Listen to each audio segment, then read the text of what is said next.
Al-Haji Muhammad Sa'ad Abubakar, the Sultan of Sokoto, has sounded the alarm over the persistent killings in the country, stating that there is too much bloodshed in the country. He made the remarks while speaking at a national stakeholders summit on 2019 election integrity and official unveiling of the Let the Votes Count, Rig No Vote campaign organized by the Youths Off the Street initiative in collaboration with the Nigeria Interreligious Council, The Nation reports. We gathers that the royal father, who spoke alongside his counterpart, the Oni of Ife, Obadiah Ogunwusi, also condemned the rising cases of thuggery, terrorism and armed banditry in the country.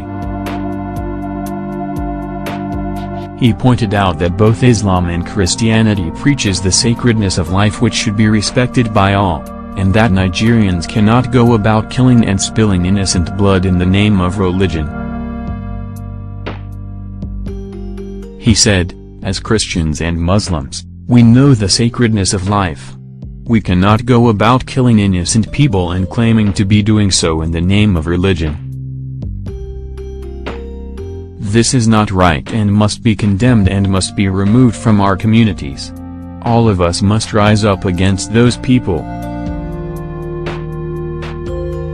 There is too much bloodshedding in Nigeria, the blood of innocent people who do not even know what is happening or what is governance. This is happening across the country, and if we don't stop this and recognizes the sacredness of human life, we cannot see peace, we cannot have peace and development in any place. Nigerians must wake up and know that we must come together because our religion does not allow us to kill people, but preach peaceful coexistence, loving your neighbor as yourself and things like that.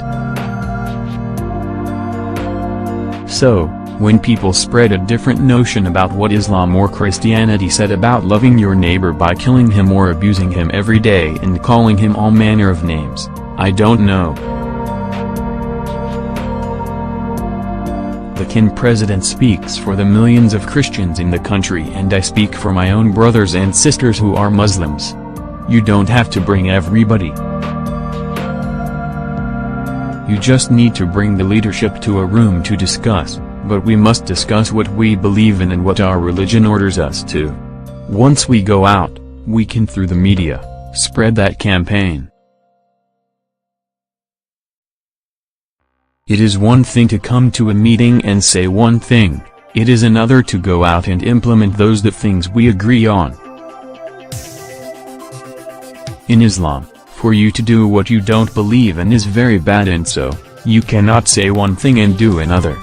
So, we must do what we say and work with what we believe in. People see politics as do or die. We should not see it that way. That is why we tell our politicians always that they should not feel they must be in a particular office always. You can contribute to the development of the country or your community by being an independent person.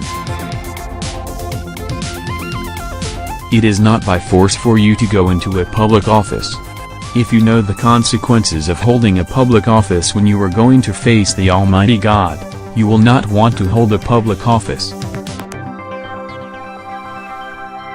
People feel you just come into public office, take whatever you want to take, go about in convoys. That is not leadership.